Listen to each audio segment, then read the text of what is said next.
In chapter 19, Lord Vamanadeva begs charity from Bali Maharaj. This chapter describes how Vamanadeva asked for 3 steps of land and charity. And Bali agreed, but his guru Shukracharya forbade him to fulfill Vamadeva's request. Someone may wonder that Krishna, Lord Vishnu or Vamanadeva, he's the Sarvaloka Maheshwaram, which is told in Bhagavad Gita. He's the proprietor of all the planets and all the spiritual material world.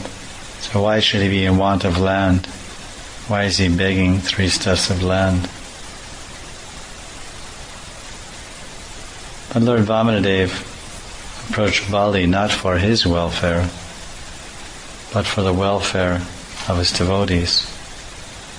Devotees sacrifice all their personal interest to satisfy the Supreme Lord.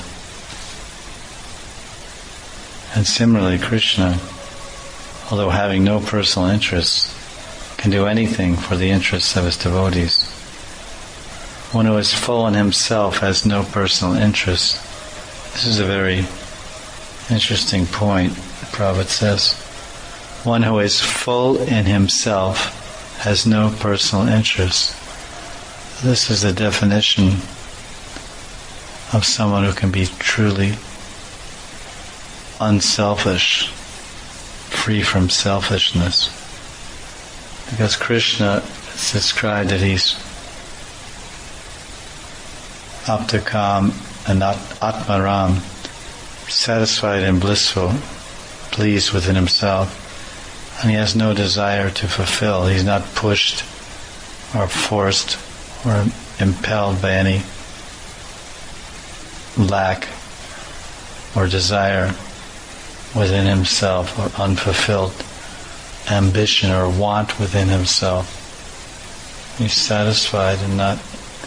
So he can actually be a person who's only interested in others. He can truly care for others because he has no personal interest to take or to receive or to exploit anyone.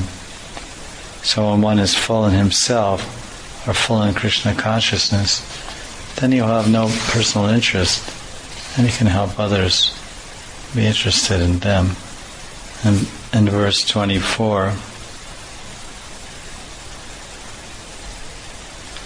Vamanadeva is preaching, giving instructions to Bali Maharaj about being happy, how one should be satisfied with whatever he receives by destiny.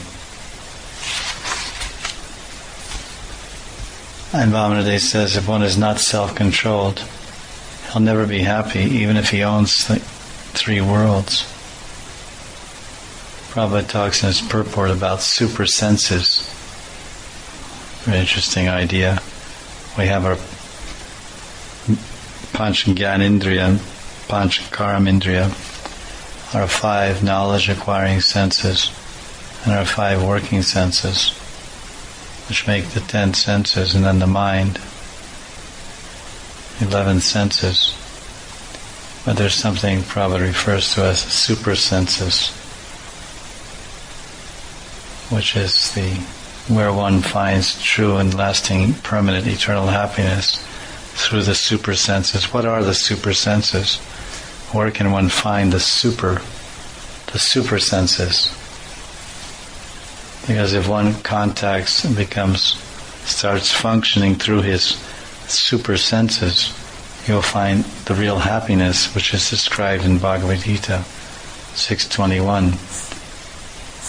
Sukham atyantikam yat tad buddhi grayam atindriyam veti yatra nachayavayam stitash chalati tatvata. In the spiritually joyous state, one is situated in boundless transcendental happiness and enjoys himself through transcendental senses. Established thus, one never departs from the truth. Now this experience, transcendental joy, divine bliss. Prabhupada explains that this comes through the super senses.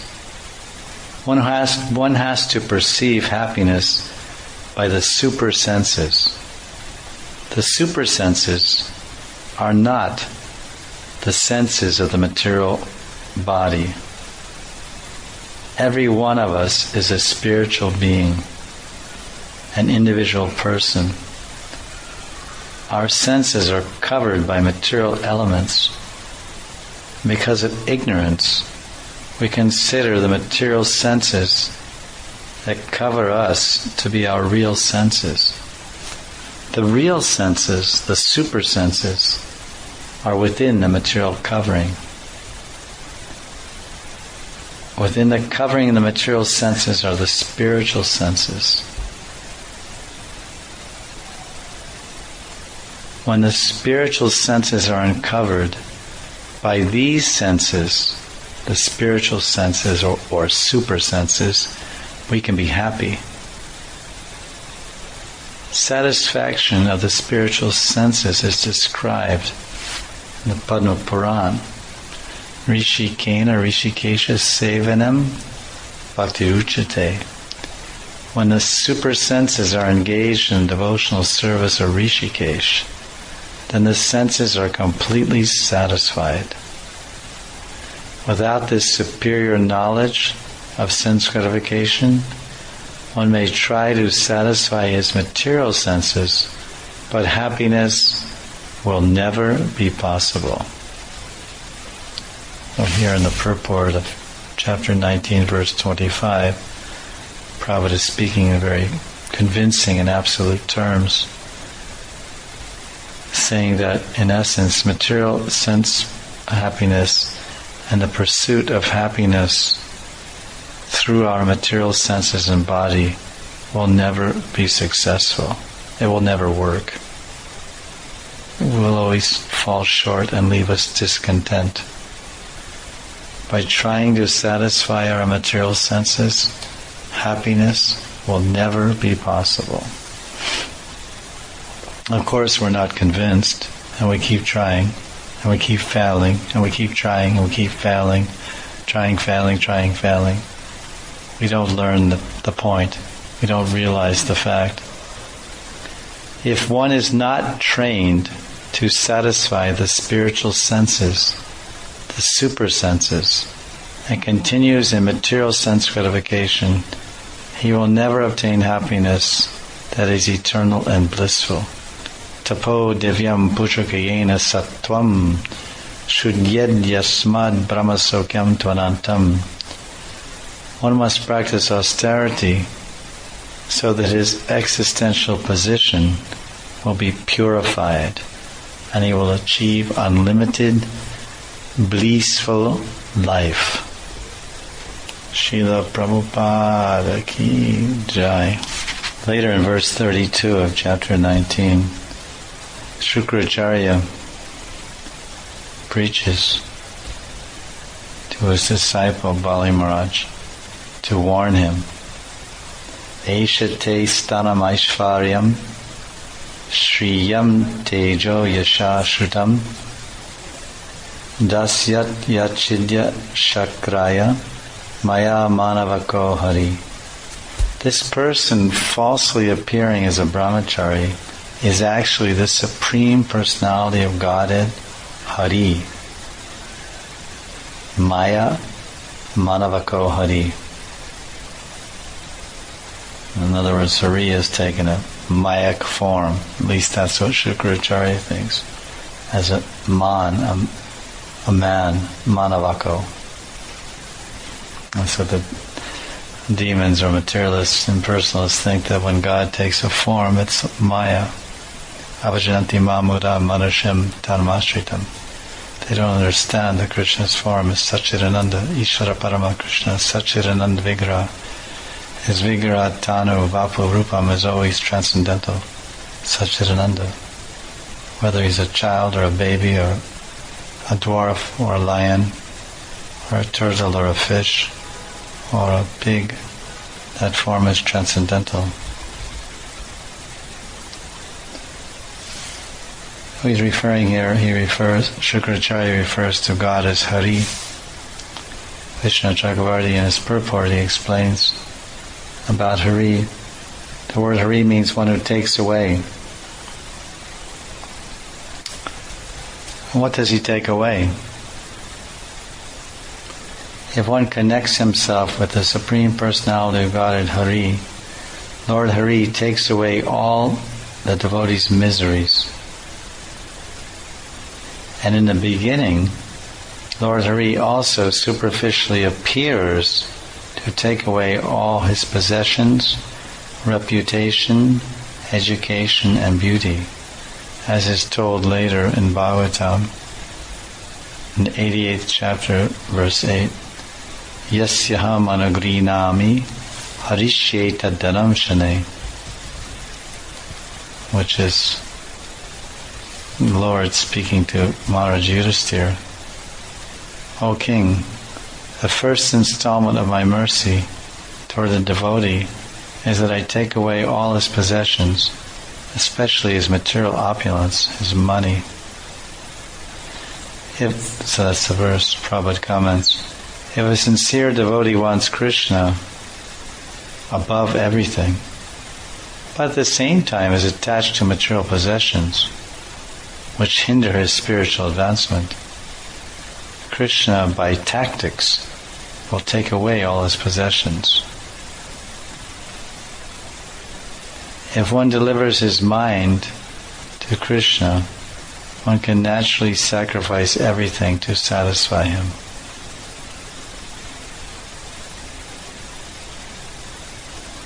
Bali Maharaj was a devotee, but he was actually attached to his power, position, possessions. So the kind-hearted Lord, to favor his devotee, appeared especially to favor him, take away all his material possessions and his mind as well. Firstly, the word Hari means to take away our miseries. I'd like this point in the purport. Hari means the Lord. Hari means that aspect or that form or feature of God that takes away all the miseries of his devotees. Without God consciousness, without awareness and the service of Krishna, our lives are miserable. So much anxiety, so much hankering, lamenting, so much disturbance, no peace, no inner joy, no hope, satisfaction. And maybe he takes away money or your reputation, friends, whatever. But the main thing is that Krishna gives us his love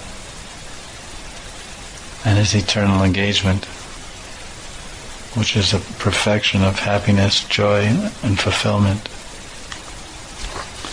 Shukracharya was worried because he was self-interested. He was not interested, as we heard earlier, if someone is satisfied within, fulfilled within themselves, then they have no personal interest. Shukracharya was dependent on Bali Maharaj's patronage. Bali Maharaj was his jajaman.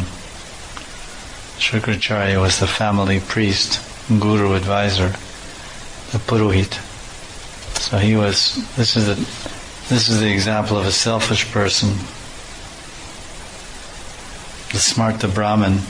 Shukracharya is the classic Smarta Brahmin attached to Vedas, Karmakanda, material pleasure and elevation and sense gratification. So he was afraid if his jajaman, of his supporter, of his life member, Bali Maharaj, offered all of his possessions to this Vamanadev, then that would cause havoc, not only to the king, but to the family of Shukracharya, who depended on Bali's mercy, or let's say Bali's money. So this is the difference between a Vaishnava and a Smarta Brahmin. Smarta Brahmin is always selfish, interested in material profit. But a Vaishnava is not selfish. He's unselfish. He's not selfish. He's not self-interested. He's interested only in satisfying Krishna. It was very clear that Shukracharya was only interested in personal gain.